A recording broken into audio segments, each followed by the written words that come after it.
우선 네 분의 지정토론자께서 전체적으로 제가 발표한 내용에 대해서 공감을 표시해 주시고 또 이제 각 입장에 따라서 조금씩 좀 보완을 해주신 것 같습니다. 그런 점에 대해서 감사드리고요. 또 특별히 제 옆에 있는 우리 이기영 교수님께서도 1급 시험이 가지고 있는 어떤 태생적인 그런 어떤 한계라 그럴까 혹은 그런 어떤 구조적인 문제에 대해서도 저도 공감하고 있습니다. 그러니까 노동시장의 상황에 맞추어서 어떻게 해야 될 것인가 따라서 저도 지금 그렇기 때문에 어느 정도의 합의가 필요하다라는 얘기입니다. 그래서 제가 이제 계속 강조하는 것이 그 합의 수준이 도대체 어느 수준이냐 그걸 또 수치로 말할 수밖에 없기 때문에 제가 말하는 수치 중에 가장 제가 정확하게 말씀드린 것은 출제위원인 교수님이 모의고사를 봤을 때 교수님이 그래도 60%는 합격할 수 있는 그 정도 선이 좋지 않겠느냐 하는 것이 제가 지금 말씀드리고 있는 선입니다. 저가 어디에서도 60%가 좋겠다, 40%가 좋겠다라고 이렇게 명시한 것은 없고 출제위원인 교수님이 직접 풀어봤을 때 출제위원님들의 교수님들이 그 출제 다 하고 한 3일 정도 여유가 있습니다. 그때 한번 정말 모의고사를 한번 우리가 봐보자 이거예요. 그때 아마 자기가 출제한 과목은 제외하고 하면 분명 한나절이면 충분히 그런 예상 테스트를 할 수 있지 않을까. 제가 생각하기에는 이번 시험에는 출제위원님들이 시험을 봤으면 제가 보기에는 제가 교수이고 저도 출제를 몇 번 해봤습니다만 20%가 되기 어렵지 않을까 싶습니다. 왜냐하면 제가 이 사회복지사 1급 시험 끝난 직후에 다른 국가시험에 출제위원으로 들어갔었는데 그 시험은 이번에 합격률이 한 16%쯤 됐습니다. 그런데 제가 출제위원인데 인적 과목을 제가 시험을 보니까 40점 나오기가 어렵더라고요. 마찬가지로 제가 출제한 문제에 대해서 인적 과목 선생님이 검토하면서 뭐가 이렇게 어려워요. 이렇게. 그런데 우리는 이 사회복지사의 1급 시험은 사회복지사의 전문성 제고입니다. 그 수준이라는 것이 그러면 이미 사회복지사로서 가장 전문성이 있는 사람은 그래도 대학 교수 아니겠습니까?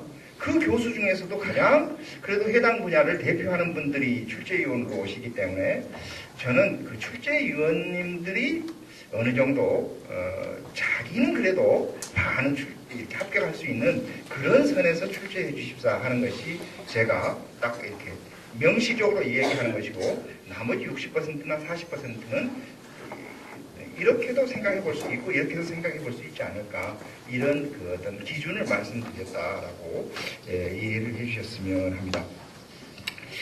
또한 그 전문대학의 지금 상황 우리 진석범 교수님께서 출제위원으로 전문대학 교수들도 많이 참여했으면 좋겠다라고 했는데 제가 참여했던 시험 경우에는 그때 출제할 때는 전문대학교 울산과학대학이면 전문대학이죠.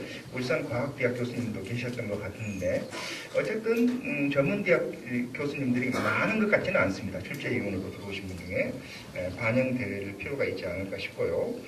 그 다음에 전문직의 합격률이 사실 이 전문직마다 다르기 때문에 우리 김한옥 과장님의 경우에도 67%는 좀 많았고 당시 또 14%는 좀 적지 않느냐 이런 그 논의가 있다고 하니까 그 사이에서 우리가 사회적 합의를 이룰 수 있지 않을까 싶고요.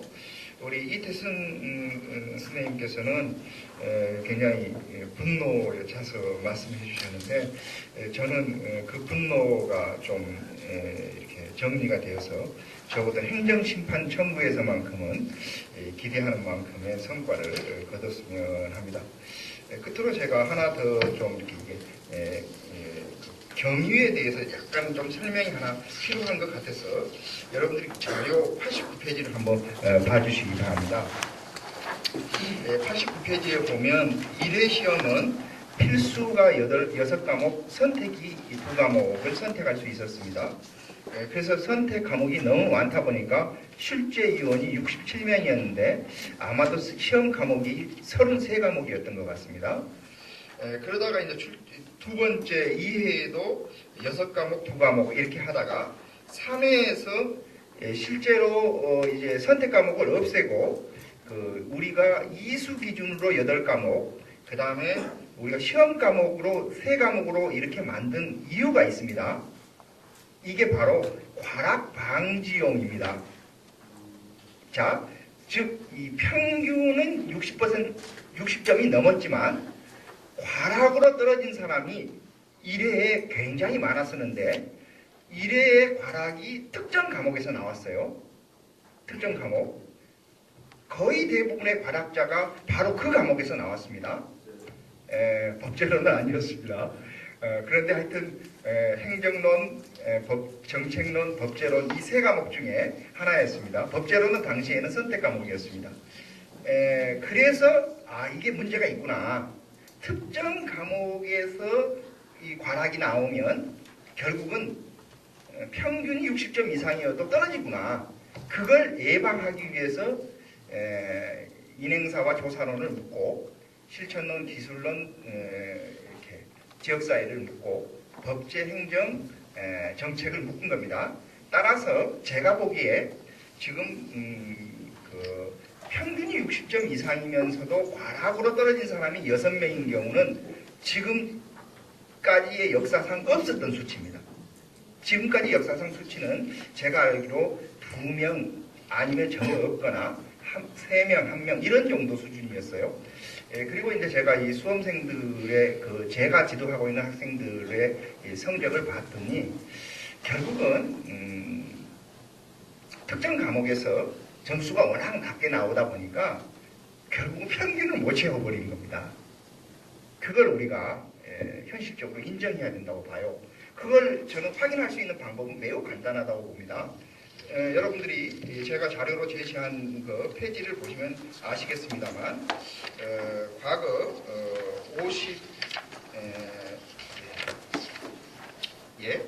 54페이지를 보시면 당시 현재 사회복지사 협회장을 하고 사회복지협의회 회장을 하고 또 복지부 장관도 하셨던 차은공 교수님이 위원장이었던 시절에 그 평을 보면 54페이지에 각 과목별로 난이도, 분별도 이런 것들을 다 공표를 했습니다.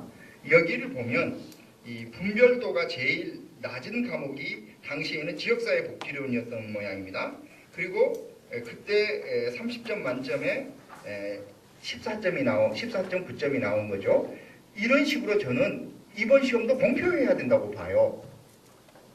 그래서 저는 공표하지 않는 이유를 묻고 싶습니다. 그래서 결국은 우리가 뭔가를 변화시키려면은 변화의 방법은 간단합니다. 째보는 겁니다. 그리고 고름을 짜야 됩니다. 그래야 새살이 돋는 건데 우리는 지금 어디에 고름이 있는지 째보지 않고 내년도에는 이렇게 하랍니다. 이런 식으로 어물쩍 넘어가려고 하는 것에 대해서 저는 뭔가 규명이 필요하고 변화를 위한 객관적인 데이터가 필요하다라는 것을 강조하고 싶습니다.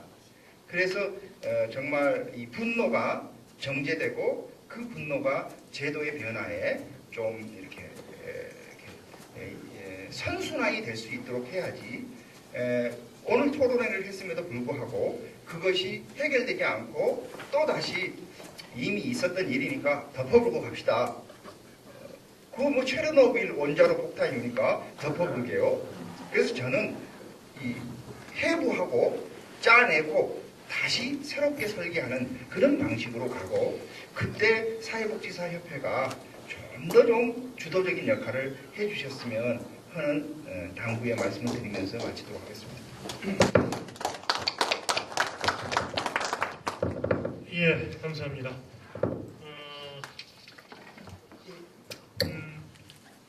이 시간이 좀 많이 되긴 됐는데요. 일단 그래도 오늘 플로어에서 여기 나왔던 얘기를 똑같이 하실 필요는 없을 것 같습니다.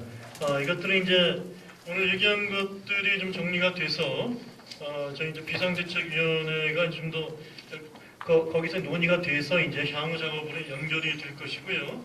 그 다음에 오늘 혹시 얘기 못하신 것이 있으셔도 학교 홈페이지에 이 국가시험 그 게시판 거기다가 의견을 또 올려 주실 수가 있습니다. 그렇지만 하여튼 뭐 오늘 여기서 좀 더 새로운 측면에서 새로운 것을 이것만큼 꼭 얘기해야겠다는 것이 있으면 또 좀 말씀을 받도록 하겠습니다. 예, 저는 유럽복지관의 김기은이라고 합니다. 그래서 이 공청회가 사실은 앞으로 이제 저희 후배들이 이제 저희 사회에 이제 진출하면서 가장 어떻게 보면 중요한 부분이기 때문에 관심을 갖고 참석을 했는데요. 되게 이제 지금 이태승 분께서 그래서 이렇게 한 거에 대해서 되게 지금 사회복지 쪽에 대해서는 되게 조용조용 말씀하시는데 좀 많이 신선했다라는 좀 그런 느낌이 있었고요. 제가 이 시험 자체의 문제는 구체적으로 보질 않아서 잘 모르겠는데 그거 관련해서 얘기하는 부분은 좀 아니고요.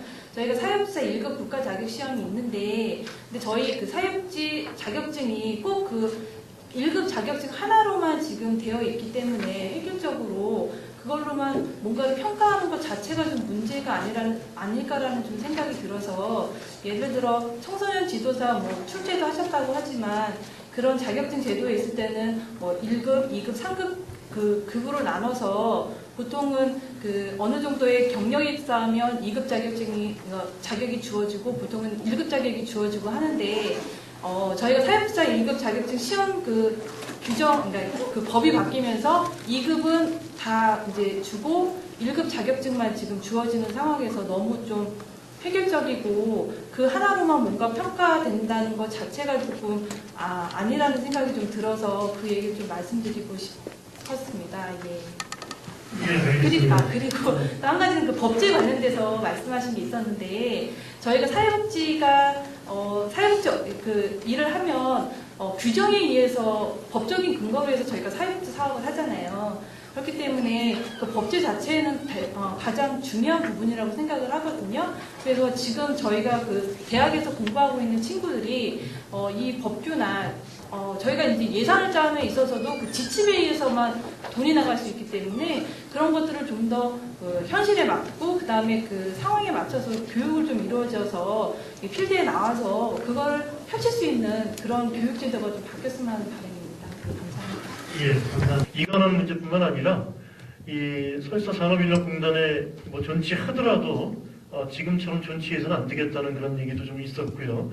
하여튼 오늘 아까 이제 말씀드린 대로 오늘 혹시 이제 말씀 못하신 것은 이제 게시판이라든가 다른 통로를 통해서 좀 더 활발하게 얘기를 해주시기를 이제 부탁드리고요. 이후에 그 비상대책위원회 중심으로 이것들을 어떻게 풀어가는가 잘 또 지켜봐 주시고 또 많이 또 의견들 주시고 격려도 해주시고 또 이제 비평도 해주시기를 그렇게 부탁드리겠습니다. 이렇게 우리 동지들이 아픔이 이렇게 구구절절한데 적극적으로 대응을 안 한 걸로 여러분들이 비춰진다니까 그 점 먼저 사과드리고 그러나 우리가 절충의 방법을 아마 이태승 목사님 저하고 방법을 달리 하다 보니까 이런 오해가 생긴 것 같습니다.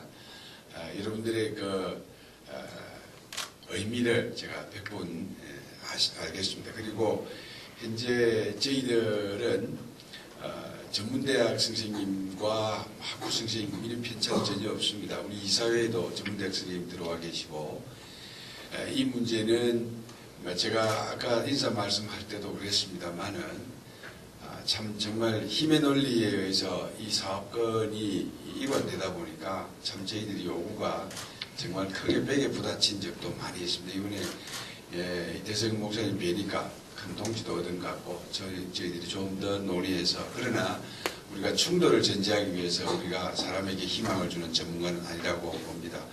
또 마지막 질문하신 우리 선생님께서도 과연 전문직인가 여러분 사회복지협회회장으로서 많이 자성하고 우리가 스스로 전문직이 되기 위한 새로운 어떤 돌파구를 만들기 위해서 우리 스스로 분례를 만든 것이 3년 전에 만들었던 보수교육 법제입니다.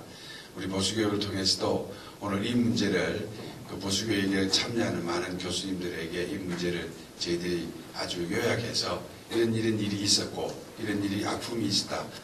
그게도 논의가 될 수 있도록 하고 이런 문제가 아마 오늘 산업인력공단에서 참여하지 않은 것은 그들이 더욱더 어려운 쪽으로 가고 있지 않는가 이렇게 생각도 해봅니다. 아픔 속에 새로운 우리가 미래를 만들듯이 특별히 오늘 이런 어려운 문제에 우리 발제도 맡아주신 선생님 너무 감사하고요. 토론도 아주 말끔하게 해주셨는데 우리 이태성 목사님이 너무 힐책을 많이 해서 이 조성철이가 이 글에 일이 많이 나오기는 처음이에요. 그래서 자성하겠습니다 하고 우리 협회도 좀 더 이런 걸 계기로 해서 거듭나도록 그렇게 하겠습니다. 근데 협회의 직원들도 격려도 좀 받아야 될 때도 있습니다. 굉장히 많은 복잡한 요구 속에 일일이 대응을 다 못한 어려움도 있습니다만 그 점 양해해 주시고 우리 아마 뒤에 두 번째 질문하신 우리 선생님도 몇 가지의 아주 요약한 자성적인 자개적인 말씀하신 거 우리 깊이 간직하겠습니다. 하여튼 뭐 사회복지사는 클라이언트 중심적으로 일을 하는 그런 전문직입니다. 이번 자체는 일단 뭐 수험생의 그런 또 요구가 컸고 사실은 그래서 수험생들이 겪는 그런 불편함과 그런 측면을 저희가 굉장히 중시를 하면서 이제 그 측면에 중심을 두지만은 또 이제 아까 나온 것처럼 또 사회복지의 사회복사라는 그런 어떤 자격 구도와 우리가 전문성을 좀 더 고양을 하고 또 인력 수급이라는 측면 이런 측면도 고려가 되고 사실은 또 그러니까 시각에 따라서 별로 생각하지 않는 어떤 분들은 14%도 많다 뭐 이렇게 보는 또 시각도 있어. 어떤 관점을 갖고 어느 정도 생각하느냐에 따라서 이게 상당히 다양한 시각이 또 나올 수 있는 그런 문제라고 생각을 합니다. 저희 좀 비대위라든가 사회복사 협회에서는 이런 그 각계의 의견들을 하여튼 정말 성실히 청취를 하고 특히 수험생 입장에서 나오는 그런 얘기들 저희가 정말 존중을 하면서 아까 이제 얘기를 결국 이제 뭔가 이걸 기점으로 우리가 좀 신뢰해서 근거로 할 수 있는 합의된 기준들을 좀 만들어 놓고 우리끼리 합의가 된 상태에서 우리가 이를 좀 추진을 하는 것이 좋겠다. 그러면서도 하여튼 좀 시급하게 제기되고 있는 이런 그런 요구사항이라든가 행정심판이나 이런 쪽에 하여튼 저희가 좀 더 총력을 다할 수 있는 그런 앞으로의 뭐 비대위라든가 비대위 활성이 될 수 있도록 하여튼 기대하고 노력을 많이 하도록 하겠습니다. 여러분들의 많은 견책과 또 지지 또 서포트를 또 기대하고 오늘 발표해 주신 또 토론해 주신 또 이 자리를 주선해 주신 사회복사 협회 여러분 기자님께 깊이 감사드리면서